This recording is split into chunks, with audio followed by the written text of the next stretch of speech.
Parmi nous, certaines personnes ont tendance à avoir une stabilité financière bien supérieure à celle que nous pourrons jamais atteindre. Leur luxe vous fera bondir.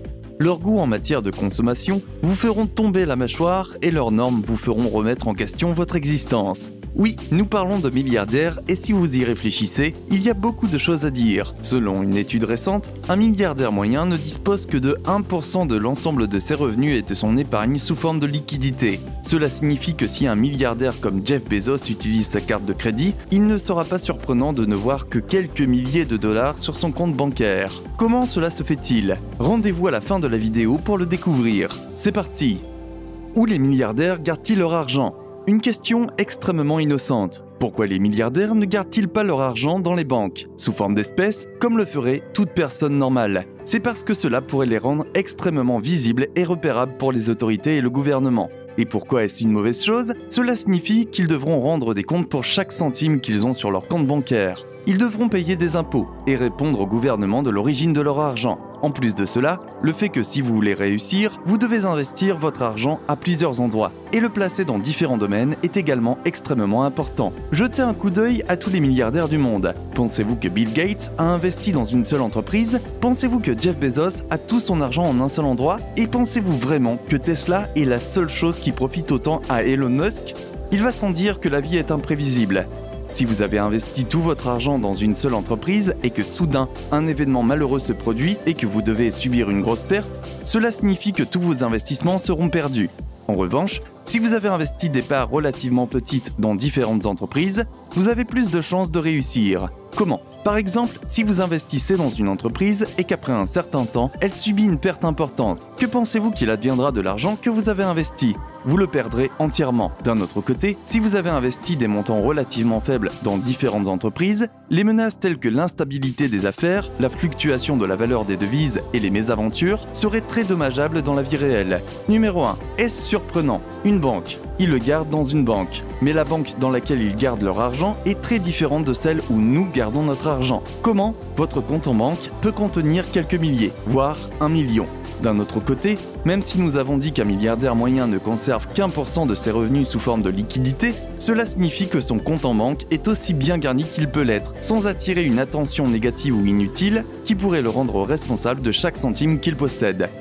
C'est pourquoi les banques disposent de services spéciaux destinés à servir et à satisfaire leurs clients extrêmement riches et précieux. Par exemple, il existe une division de gestion privée destinée à leurs clients fortunés qui dispose d'une valeur nette impressionnante. Ces clients sont appelés clients HNWI. Ces clients fortunés traitent des millions et ont besoin d'une sécurité et d'une confidentialité particulière pour se tenir à l'abri des autorités de l'attention négative.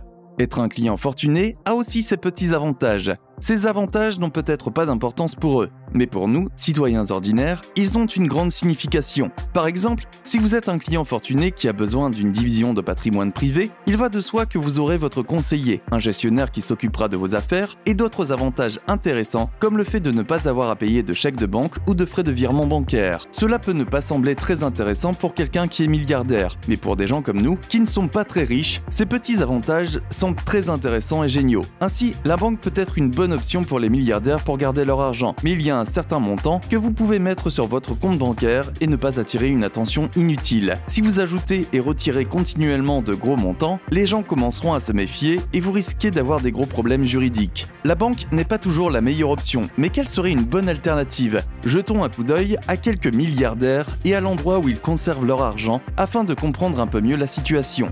Jeff Bezos. De qui devrions-nous parler? Pourquoi pas de Jeff Bezos? Ça semble être un bon début. Qu'en pensez-vous? Où ce type garde-t-il son argent? Pas sur son compte en banque, enfin pas tout. Le gars garde un montant très raisonnable sur son compte en banque. Mais en même temps, il est indéniablement l'une des personnes les plus riches de la planète. Comment fait-il pour être l'homme le plus riche du monde et garder quelques milliers de dollars sur son compte en banque? Facile, il les investit dans différents domaines et ne cesse de tester ses limites.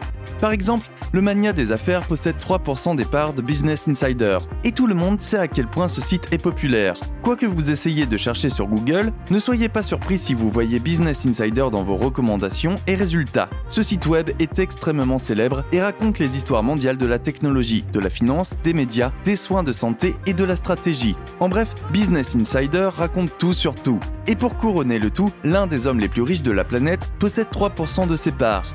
non seulement actionnaire de Business Insider, mais Jeff Bezos est également un actionnaire très important et solide de Unity Biotech. Pour ceux qui ne le savent pas, Unity Biotech est une entreprise de recherche très célèbre et pleine de ressources, qui se concentre sur la préparation de médicaments et de traitements anti-âge. Son domaine de recherche est lié à la lutte contre le vieillissement des populations et à la construction du corps humain. Bezos étant un actionnaire très important, certaines personnes spéculent et parlent même de la façon dont il pourrait investir dans cette entreprise pour se rapprocher de l'immortalité. Quoi qu'il en soit, ce n'est pas aussi surprenant que le fait que Jeff Bezos soit actionnaire d'une entreprise extrêmement amusante et étonnamment relaxante. Pensez-y, je vais vous donner un coup de main. Lorsque vous êtes épuisé après une longue journée et que vous souhaitez prendre un bain long et luxuriant, ou vous essayez de vous choyer autant que possible, quelle est la première chose que vous recherchez? Des bougies de luxe, c'est exact. L'un des hommes les plus riches de la planète se trouve être l'heureux actionnaire de Glassy Baby.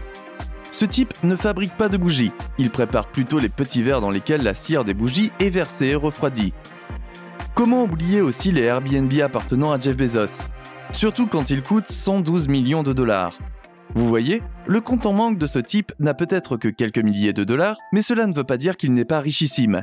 En plus d'investir dans certaines recherches qui se concentrent sur la lutte contre le vieillissement et le rapprochement de l'immortalité, de posséder beaucoup d'Airbnb, Jeff Bezos se trouve également avoir des parts extrêmement importantes dans Uber. La valeur marchande d'Uber est considérable, mais nous ne pouvons pas oublier les 37 millions de dollars investis par Jeff Bezos et la façon dont ils vont lui profiter même après sa mort. Et même ses enfants pourront en vivre. Bill Gates.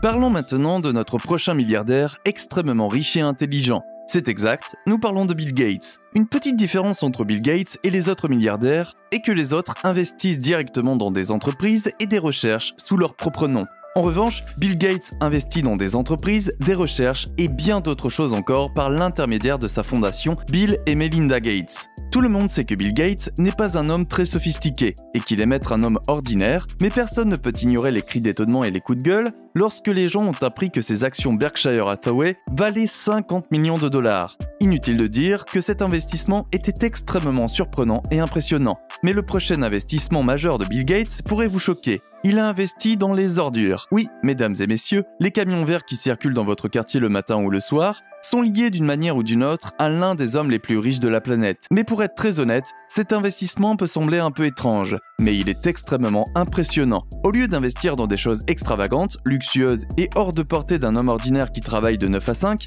les gens peuvent investir dans des services qui sont plus accessibles à l'homme ordinaire et aux autres consommateurs. Plus le service est accessible et fait partie de votre routine quotidienne, plus il aura de succès. Bill Gates a déchiffré ce code et il se trouve qu'il possède des actions d'une valeur de 18,6 millions de dollars dans ce secteur. La valeur totale du marché est d'environ 2,1 milliards de dollars. Il serait donc tout à fait faux de dire que la décision de Bill Gates était mauvaise.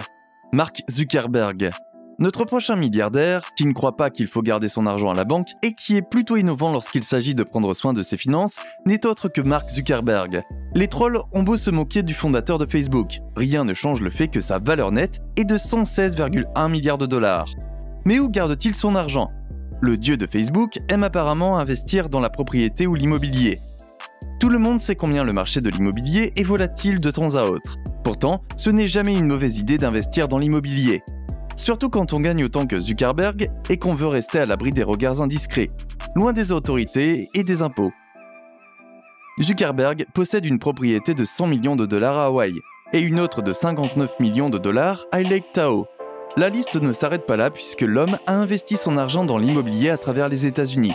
Outre Hawaï et le Lake Tahoe, la Silicon Valley est l'un de ses endroits préférés lorsqu'il s'agit d'investir de l'argent dans l'immobilier.